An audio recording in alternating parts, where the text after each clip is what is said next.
What's going on, everyone? My name is Nicholas Merton here at DataDash, and today is March 1st of 2022. Well, folks, I hope you all are having a fantastic day wherever you are, and in today's video, we got to dive into the explosive breakout in Bitcoin's price and over 15% move in the past 24 hours, and not only talk about why this candle is significant, but also talk about one clear model that may be showing us that we're finally out of the rut here, that we're ready to start trending higher in price and start to see green going into March and April as we've been continuing to talk about here on the channel. We've got lots of things to dive into in today's video, so if you guys enjoy my rambling, consider liking, subscribing, and hitting that bell icon so you don't miss another upload here on the channel. All right, let's get into the rambling, guys. I want to first talk a little bit here about the past 24 hours. So as you all can see here, we had a roughly 15% move, about 14.52% in price, with a little bit of upward move here. Following that, regaining some of the top of the wick here that was given off at the end of the day. And what I think is really interesting to focus on here before we dive into the models is, again, reiterate what price is telling us here. If we compare this correction that we've had here back from the correction we had from April going into July, what we find is that not only the correction was much more fast-paced on the sell side the first time around, but on top of that as well, we retested the similar low range here around 30,000 3 times, giving people a fear that we would break down below that range. And on top of that, throughout the entire process, making generally lower highs in this sense on the price. As you can see, it was almost servicing as descending resistance. People were taking profits at lower levels than they were before, or people were starting to sell into the order book at lower prices with about a similar range of support. That is generally a descending wedge, and that's usually a bearish pattern. Now, this just goes to show here how fearful the market was back then. Many people were talking about Bitcoin going to $10,000 to $20,000 in price. But on the other hand, this sell-off is very different. We not only started up from a higher price point than before, showcasing that the bulls were able to push prices higher than where they were in the past. That's a first key sign here that the market is not in a bear market, right? You usually expect a lower significant high, right? But on top of that, the pace of the sell-off was much slower. Whereas back here we had a near vertical decline in price, we had a much more drawn out sell-off here. And on top of that, if that wasn't enough, the major key giveaway here that the market is not fearful right now is that it came in at a higher price range than it did back here during the previous sell-off. And on top of that, we've had a higher low here. Now, to put basically the cherry on top, if you will, the resilience in price here, not only during the macro events, but in the speed of recovery here versus back here where we are again making those lower highs and consistent lows, building generally descending wedge, we've seen here the counter opposite. Buyers coming in multiple days now where we started to see these, for example, 11 and 15% moves in price. This means, if we're putting it in really simple terms, that there are buyers out there in the market that are willing, in order to get their orders filled, they are willing to see near double-digit spreads on their orders. Now, it's probably not just one buyer, it's probably accumulation of other buyers. So that might be in a bit of an exacerbated statement.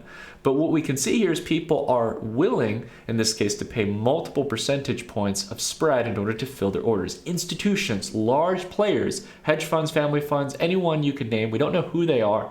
All we know is that they have a lot of money and they're willing to push up the price of Bitcoin. They're not waiting for limit orders to get filled and for someone to hopefully sell into those positions. And that's an important game we need to understand here when it comes to markets. Market price is determined by two things. And it's so sad a lot of people don't understand this about markets. Like a lot of the people out there who are trading gurus who use a variety of complex indicators. Guys, what matters in the market, I'm going to just tell you how it is. It's market order flow. Either more people market buying or market selling at the best available price on the order book. And the other element is the amount of resistance on the limits in this case, right? The bids and the asks on the order book. And we're going to talk more and more about that as we go, talking about trading and markets on this channel. There's some really cool tools we're going to discuss here in the coming week that you can start to utilize in order to actually start to get a read for over time how the limit orders, the bids and the asks on the order book change, etc. But I digress. I don't want to keep rambling on about that just yet. What we've got here is a real chance, I think a real serious chance here, right, to be able To break past this short-term trend here of higher lows and higher highs, the bulls are obviously in charge right now, starting to reverse back over practically nearly almost 2 months worth of losses here, right? 2 months worth of losses, especially if we come up to this range here at 47,000. If we get above there and can turn this into new support, we are likely to spring up much higher. And if you're analyzing the order book across most of the exchanges, as again we will do here over the coming days, you'll see that that is a key range around 45, 47,000, where there's a lot of limit orders. If we get past that range, we might have the foundation where bids could start to provide support and we drive prices higher, right? So again, I really think that we've got a chance here to start continuing to climb higher, starting to build this foundation of support and start trending higher going into April, right? So this is again something that's really exciting for markets. Now again, don't take my drawings at face value. And as we go into the model that I want to discuss today, don't take it as an end-all be-all model, guys. I don't want to pitch that. I unfortunately think there's too much of that in crypto. This one indicator, this one model is going to make you rich. That's not true. But I want to go ahead and talk about something that I think actually holds a lot of historical significance. And it's one that's pretty simple to understand in the sense of what it's telling you. And also there's probably good reason as to why it could be valuable. Okay, so let's go ahead and talk a little bit about it. This is an indicator, a data science model, a very simple one at that we talked about within the Dash report, our newsletter that we do here for the Data Dash channel. And we talked about it back in early February when we put out the report. And it was basically around this idea of monthly returns. Now, this is a model here that you can get through Glassnode that basically showcases the monthly returns of Bitcoin, right? Every single day. So it's the rolling 30-day return here for Bitcoin. And we can see over time that there are these various colored lines that showcase various brackets of either positive returns or negative returns with this kind of light purple kind of grayish line here. As you can see, this kind of volatile and changing over time. This is the actual rolling 30-day return. Okay, and we can see that over time during periods of fear, we commonly come down to this really bright green line at the bottom that's below 50% in regards to returns over the past 30 days. And on top of that, we also have exacerbated periods, usually here during the peaks of bull markets, right? We can see here as well that we had really exacerbated returns. This is, again, a telltale sign I want to talk about here about the kind of short-term rallies we've seen in this market. We can see that the rolling 30-day returns back in January of 2021, not this year, but last year, we can see that the returns got up to a very high level, I think around 125% almost, or 120% roughly speaking. Really solid daily returns here. And you can actually see that in the box there, the priced monthly returns, 1.21 would basically is the equivalent to 121%, right? So we can see this is changing over time. But the thing I want to point out here is what we talked about in the newsletter, which was that at the time, when we were writing the newsletter here, we saw a solid rebound here at the close of the month here off of the second green line, right? The one that's covering around a 30% decline in the sense of the rolling monthly returns. And if we take a look at history, we find that this is generally ranged, not always, but in most cases, if price is able to hold here, especially if it has multiple retests, it is usually a sign of a bottom in price. It is usually a sign that price is going to charter higher. And if we get a second confirmation, which is getting above the neutral line or a 0% rolling, 30-day rolling average return, then that is usually a sign, well, we are going to start trending higher. Now, you can't really see it here because it's fresh data, but I'll go ahead and zoom in a little bit. You can see that we've gotten back above here towards a 13% net return over the last 30 days, which is a great sign. But if we even just take a look over the past year, and we'll go ahead and expand our time frame here, we can see that usually anytime we can get Bitcoin around a negative 30, 50% return, historically speaking, it is a sign, or early stage sign, that it's usually time to get into the market, because afterwards we should proceed with upward movements. And this is even including back here during the bear market here, right? We got these rolling returns. There's even opportunities to do rebound trades in the market, even if you're convinced that it's a bear market. So that's why I always emphasize not to sell directly into peak fear. Don't let your emotions get the best of you, because it is likely the case that market order flow has gotten too pessimistic, or that there are people who are getting liquidated, forcing prices down below, towards any buy side pressure that might be coming into the market. And that means that things are over exacerbated, they're oversold, and that things will usually likely correct back upwards in the near term future. And again, we can see here this setup that we just talked about here, right?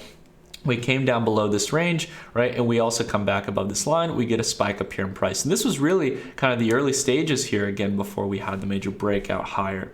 We can also see here as well many times back here in the past where we would come back down to this range, eventually seeing a kick up back in price. And we can see back here as well, right? During the previous correction. It is likely that when price comes down in this range here, when we get the 30-50% month over month moves in Bitcoin, the price doesn't remain there for very long. And all the while, it doesn't mean that we're absolutely going in for the super cycle or imminent breakout to have crazy returns, right? We're not trying to propagate that idea here, but it doesn't live in this range for very long, all right? So there's a lot of valuable insights you can get from very simple means of analyzing price. And the reason I think, again, this is just my perspective, everyone interprets things different. The reason why I think it's very important to track a metric like this that showcases Bitcoin's performance over the last month is that the more and more we come from fearful periods of time where we get back up towards neutral territory, you're basically working, and again, this is my assumption here, for more and more investors, Bitcoin is getting back up towards a means where they're neutral on their investment, right? That generally speaking, even though the market's been volatile and there was this crazy sell-off back over the past couple months, here in January and February, things have started to get a little bit better, right? They're not selling off as much as they were in the past. And in fact, they're now starting to charter into positive territory, right? These kind of buy-side candles change the mentality of things. They not only change the mentality of the market that's kind of sitting on the sidelines, may add in more, who might decide to sell, right?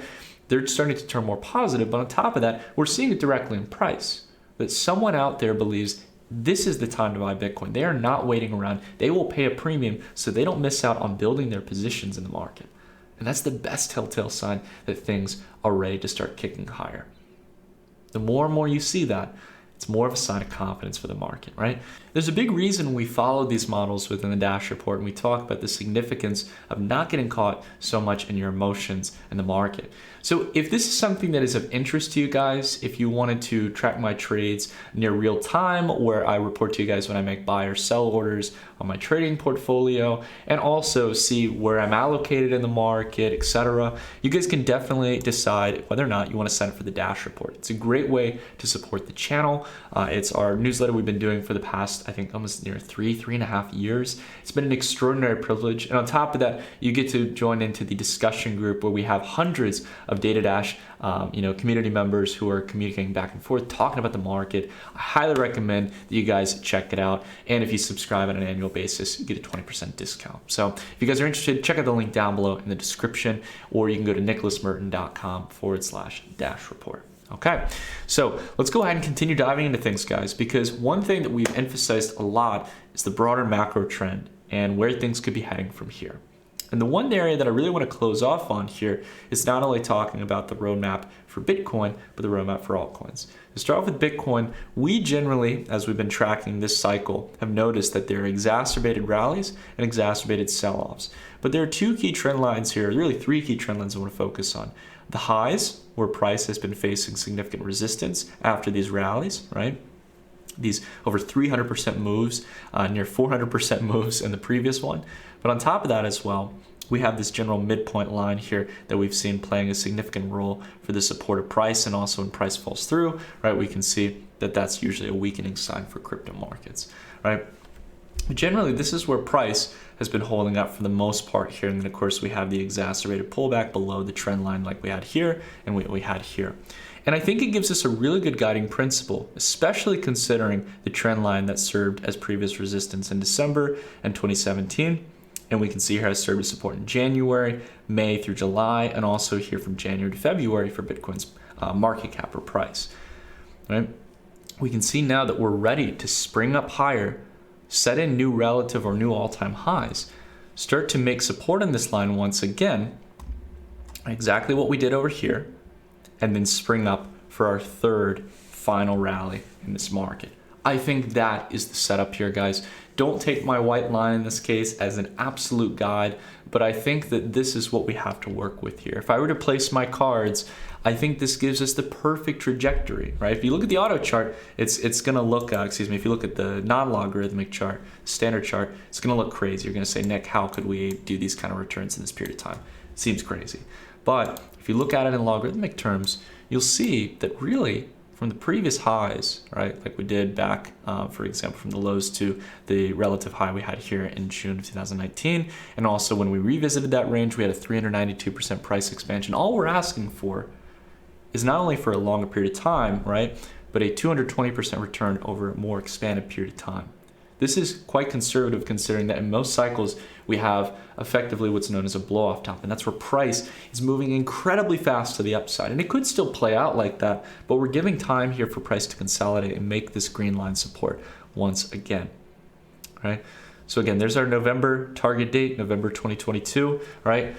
Give or take a month, one way or the other. I'm not here to call the absolute top or the absolute date, but guys, this is not indicative of a bear market here. We have these higher lows over time, turning this long-term trend line here into consistent support. And I think we've got the foundation here to start climbing higher. And then this cycle easily sit Bitcoin, as we've already seen it climb to a $1.3 trillion market cap back in November. I think we're gonna go for the gold here. We're gonna go for at least a $4 trillion market cap for Bitcoin. And on top of that as well, if Bitcoin isn't showcasing enough signs of confidence, take a look here at altcoin dominance, right? Getting the exact setup we've looked for here ever since the rejection here in January, where we weren't able to close above here and get the rotation. We can see here though that all the while altcoin dominance has been pulling back here a little bit, we're still holding at this consistent resistance range. And the question here remains, this is probably one of the last things I'd want to see here before things could really start to go crazy, is whether or not we are able to establish a higher low here around 55.5% here, which is higher than the significant low we had here in October and the one back here in July.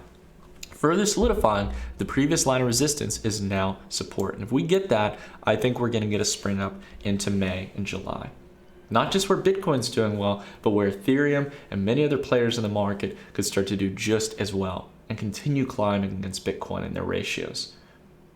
There's a lot of exciting things going on, guys. Not too many reasons to be fearful of the market right now. And again, it's constantly about that conviction of putting aside emotions, focusing on the longer term trend, having your sights focused on the long-term journey and the long-term roadmap, and setting the most conservative estimations so you're not left with I guess kind of a negative outcome towards what you were expecting in the market. I think that's what a lot of people got caught up in November, when too many people were too optimistic, expecting things to just happen overnight. When too many people are saying that something's going to happen, usually the opposite will happen. And I can tell you all, still, a lot of the market is confident, at least in the active traders, right? The trading sentiment, that prices still have a ways to go down. That we're still going to go down to 28, 29,000. We're open to that potentially happening, but we're not going to bet our cards on it, especially seeing some of the changes here in the short term in the market. So anyways, guys, I've rambled on enough. Like I always say, if you enjoyed this video, drop a like, consider subscribing, hit that bell icon, and whether you agree or disagree, leave a comment down below. I'd love to hear from you guys down below in the comments. And if you like these kind of discussions, definitely consider signing up for the Dash Report to support the channel. Until the next video, I'll see you all in the next one. Take care, everyone.